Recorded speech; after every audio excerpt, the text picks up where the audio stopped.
Hey everyone, it's Robin, Artist Island Crafts, and welcome to my studio. This is my Whip It Wednesday video where I show you the crafty goodness that I've been working on. I think spring has hit Arizona today. The sun is shining in the backyard, which is really nice, so it'll bring some of that warmth into the house. It's 11:30 in the morning and it's already about 72, I believe, out for the surprise area. And I know we're going to, now they say we're supposed to hit the low to mid 80s later on this week. And I noticed last year, because we moved here at the end of February last year, so we had that little bit of springtime, a little bit of winter, and then into the springtime, that everyone just starts, I don't want to say scurrying around, but everyone's running around and getting everything ready, taking care of things. In the springtime, they spray their rocks and stuff to keep the weeds away so that when the summertime comes, I don't know, there's a whole thing there. I've only been here a year. I don't know all the cycles, but I do know that I can leave my window open earlier in the morning and it's really nice out. So I will go out and tinker a little bit later today. There's a couple things I need to do in the yard, trim some trees and all that. I did not hear one jet all morning until I turned on my phone, and that's the third jet that's gone by since I sat here. Thank you guys so much for hanging out with me on the live stream on Saturday where we created the scrappy not so mystery bundles. So I have several orders in this bag ready to go. I really appreciate you guys helping me clear out some of the older stock, because that means I get to add more fun things to the containers that I store my Etsy stock in my closet, which is right there, which is why I always do this. Now, over the weekend, I let everyone choose whatever mystery bundle they would like to choose because they saw me packing them. And as we got going, some people asked for Christmas ones. We did some dog-themed ones. So it was really fun to kind of match what's in the mystery, not so mystery bundles for everyone over the weekend. So I do have several ready. They are listed in the Etsy shop. Unfortunately, at this point now, they will be true mysteries, except you can see what we put in them. You just no longer have the option of purchasing a specific number. I have added a few extra ones, plus I do have some more that are the mini quilts and tote bags that can also become a mystery bag. Now, I will allow some little requests, like someone wanted pink and someone else wanted no pink. And you can also request a tote bag or a mini quilt if there's still some left. You're just unable to pick specifically an item that you would like from the shop. Everything that's in these bundles have been pulled from the shop, so they're no longer there. And the only way to get them will be through the mystery bundles. During the live stream, at the end, we also worked on this little diamond painting keychain with a cactus. I picked this up sometime last year. I don't even remember I think I did get it in Arizona. I don't think I got it in Florida. But I put some of these different versions in the advent boxes, and I saved 2 for myself. So I made my very first diamond painting, and I made a little keychain cactus. It is adorable. I had so much fun doing this. I knew I would, and I knew it could be dangerous. So I've already been on the Amazon looking at diamond painting coasters. I behaved myself. I put one in the wish list. The cats are feeling spring fever too, and that's Miss Mocha racing around, if you heard any claws on the floor. So I did put the coasters into my wish list. I don't feel the need to like make a bunch of things and hang them on the wall, like the big paintings and pictures and stuff, but I did have a lot of fun just doing a small project. And I'll do this one too. So far, this one has been hanging up on my wall next to my clock with my rainbow ruler. And I do like that it's kind of shimmery, and I don't think it's from, like some of these seem to sparkle and others seem to be more of a matte finish, but the double-sided sticky tape picture thing that you put down first, it does shimmer a little also in the light, so that's kind of fun. I love little kits like this that has everything you need. So I saved the extra tray and the extra little pen and the wax thing, but each of the kits come with it. And for $1.25, I think that's a great way to dabble a little real easy for a child to do, or maybe for an older person. I had fun. I like to go to Michael's and other craft stores just to find little small kits like this one here. I'll keep my eye out at the Dollar Tree for more. I feel like it's something I would enjoy to do and then to give away. Maybe something specific if I found a flamingo one, or just something fun. There's got to be things like sunsets and mountains and oceans and dolphins and stuff. So it depends on what I would come across. But just to do a quick little kit like this, again, was a lot of fun. And there was a small, slight little, not even like a learning curve, more of a, am I doing this right? And I had a few questions, and thank you to everyone who hung out with me and answered my questions. I always have questions. I don't know if I showed you the second of the twine colored dishcloths that I finished. I know I said they feel a little bit scratchy to start with, but I do know that this yarn will soften up when you wash it. So that first round is really nice, and it's not rough. It's not soft like the second one that I worked on. Now these are unblocked, so they still need to get a little bit of a stretch to them, make them all even, because I fold them up, and when I crochet, I tend to hold it like this as I'm crocheting, so it does get these little indents on the side. But I like to block them before I put them in my shop or send them out to anybody. I look back on the last couple of videos, and I don't think I showed you this project that I worked on with my patrons the previous week. It has a little something to do with the one that I worked on with them on Sunday. So this is from Sassafras Lane. It's a patchwork heart. And I used the low volume fabrics that I've purchased, that you've shared with me, and someone gifted to me. I absolutely love the way this turned out. I'm calling this background with graffiti writing because there's a lot of the background neutral squares, low volume squares have writing on them, and you can't see them from a distance on what they say, but when you get up close, you can see the writing and see what it says. There's a lot of things for sewing on here. Fat quarter equals, quarter yard equals. There's some scissors, made with love. Just a variety of things. There's little word search puzzles and everything. And then I kept with the pinks and purples for the center. Now I did quilt this in a crosshatch. I have the cotton batting and the muslin background. And now I followed the guidelines of what the original pattern was. Normally I stitch in the ditch, but I really like how they took these squares and they stitched in the center in one direction and the other, and it took a square and it made it look like it's smaller.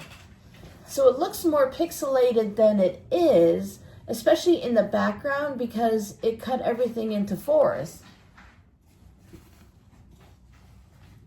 What's fun about projects like this is once you know how to do things like how to make a half square triangle, you can make it any size you want. You can decrease this, you can increase it and blow it up so it's huge for a wall hanging.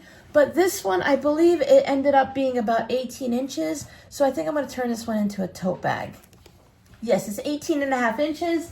So I'm gonna use this as a tote bag. And I think for the other side, I might do just another patchwork, or if I have a fun fabric, but I don't think I have many Valentine's Day fabrics left. So I might just end up doing a patchwork. Either, my first thought was with the neutrals and then the pink and purple hearts, but I'm not sure what I'm gonna do. I might even do a brick instead of doing squares.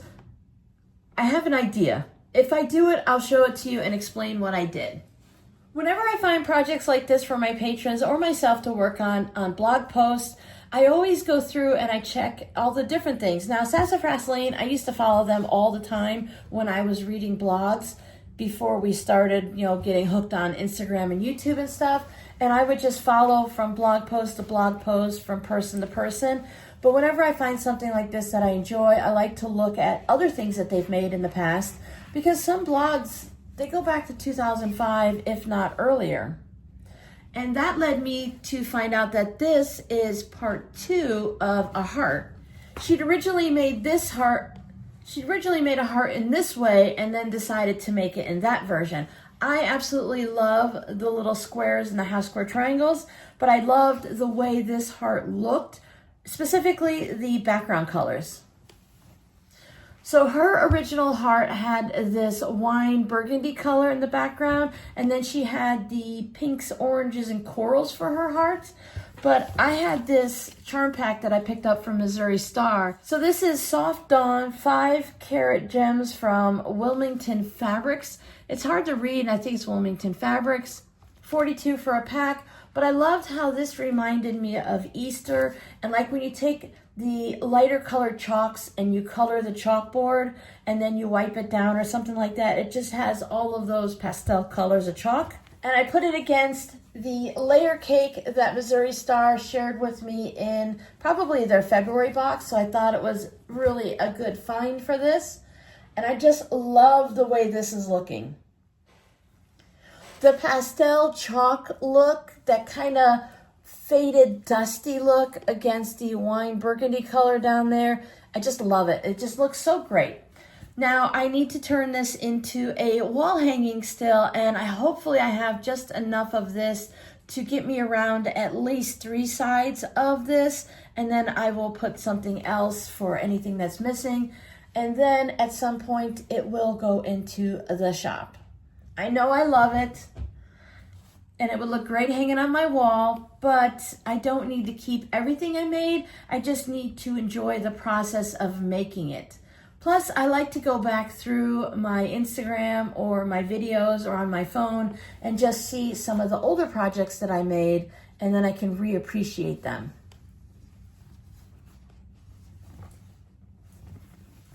This technique had us doing a patchwork heart, and then you take, can you see how it's a big half triangle right there? So this one made half square triangles, and this one just cut a square in half and used the bottom pieces. I've learned that I much prefer doing the row half square triangles because this one takes a little bit more work. And I just want to get it done. I just want to enjoy it, make the project, and move on to the next. I don't want to have to worry about things being wonky. Did I get it right? Is it absolutely perfect? Because you guys know I show you my not absolutely perfects, and this one's not absolutely perfect. But I think once it's quilted, and you guys probably never even noticed, but just to show you that mistakes, not mistakes necessarily, but sometimes things don't work out exactly like you want. I was learning how to take a half of a triangle, so half of a, I was learning how to take a triangle, which is half of a square, and put it on a square here and get it to line up. I got a little bit better at it, but this one, as you can see, it doesn't line up perfectly from corner to corner. But remember, if you have a little oopsie, something doesn't go exactly the way you want, if it can be fixed, I say fix it. If it's not super obvious and nobody's gonna notice it, then just let it ride. It doesn't have to be perfect. When you look at this quilted on the wall, you're not gonna notice that. You're gonna notice the pastel chalky smeared heart, and you're gonna see that dark, really rich background. You're gonna hear the Air Force go over, and it's gonna be okay.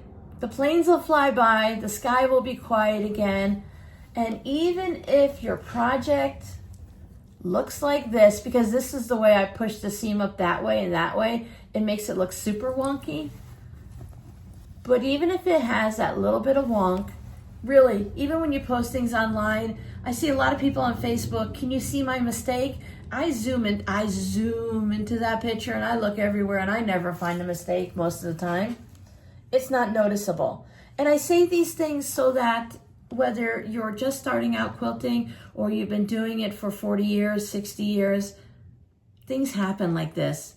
You can be the most professional, perfectionist, amazing quilter who has won awards, and then you make something for your great-great-granddaughter and you have an oopsie.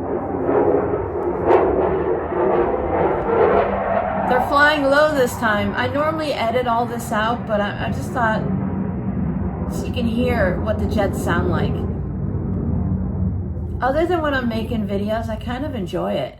I lay in bed at night and I listen to the train go by. The train passes by the house, I don't know, about a half a mile or a mile away. It's in various locations, but they travel a lot on Sunday nights and early into the mornings, and they're always blowing their whistle and their horn and stuff. I kind of enjoy hearing the jets go over and the trains go by. I say embrace the wonkiness all the time. Don't worry about the little things. Don't sweat the little things. Isn't that one of the sayings? It's going to be okay. If it really bothers you and you think about it for 3 days, then go back and change it, because that's okay too. It's whatever works for us. Sometimes I change it, sometimes I leave it. I did get all of my boxy bags or makeup bags prepped. I have chosen all the linings. This time I wanted to go for some fun linings. So I did choose a couple of different things instead of just a white lining, because the makeup bag opens up enough that you can see what's inside it. It doesn't necessarily have to have a very light colored one. I even have a dark orange lining. I even used a cactus for one of them. And then I have all of the outside pieces prepped. I just need to cut out the corners, make some of the little tabs on the end, pop the zippers in, sew it up, and I'm ready to go. This always takes me the longest. The actual making of the bags, it's just assembly line. Once you're sewing one zipper right after the other, I will separate them out. If I can use a white thread on all of them, I will. Otherwise, I'll separate them out by color of thread used, and then I can just whip them through. When I was cutting out some of the fabrics, I did have some, like, you know, you get like a fat quarter and you have like a chunk to the side. So I did cut some off of this one fabric. I just wanted to make some fabric postcards. I thought it was really pretty.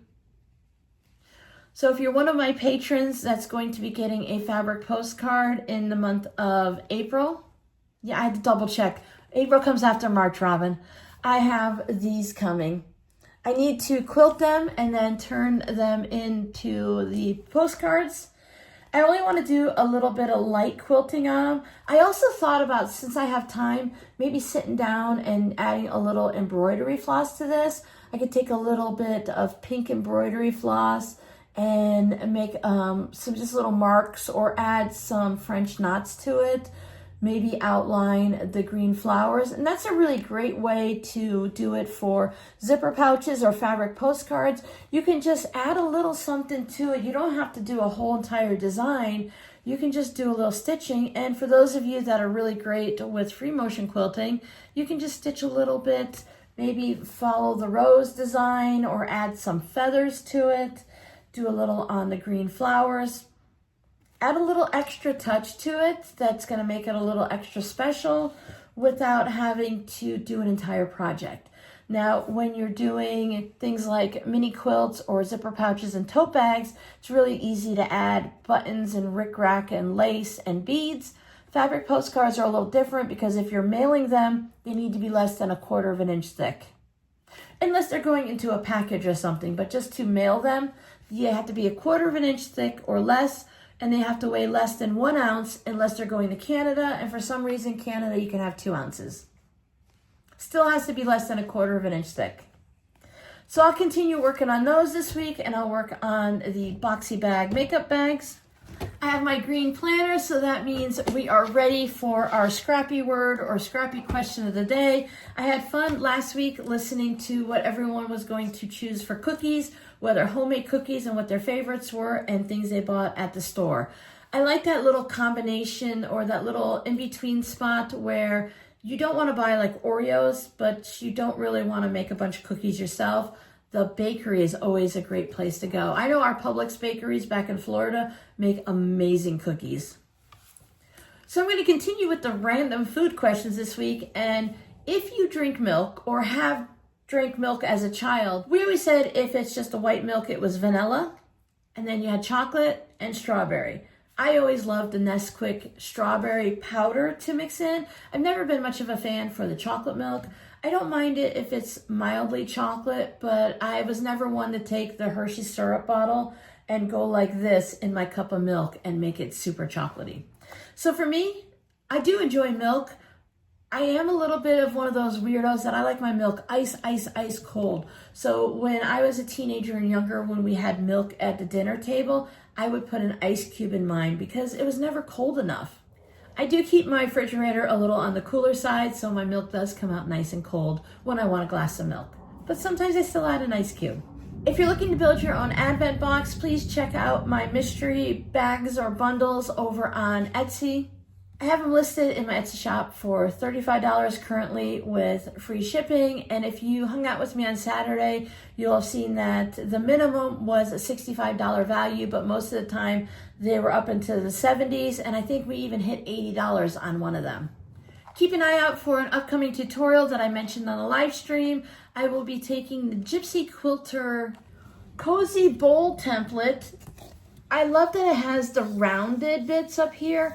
I think I really prefer a rounded coaster like a flower versus the pointy parts, because I'm always trying to tuck the pointy parts back into the bowl because they seem to be in the way. I'm worried about hitting it with my hand if I'm eating soup or dripping on it or something. I received a bowl cozy template and a pack of the pre-cut batting. So we're gonna go ahead and try that out in part of the jelly roll. How many projects can we make with a jelly roll series? So we're gonna try a couple of things with that. This is one of the templates that is just a piece of template plastic, so it's very movable. I did put some bowl cozy templates in my Amazon wish list. I do see the value of bowl cozies and I like to make them myself. I just need to find the right tweak to make it work for me so that it's not too bulky on the edge, and also so that the bowl cozy doesn't get all wimpy, floppy, worn out looking after just washing it once. Thank you guys so much for hanging out with me all the time, and I really appreciate when you guys leave the comments. Welcome to all the new subscribers. They always thank you for liking my videos and for subscribing, and I will see you guys on Friday for our next video. Bye!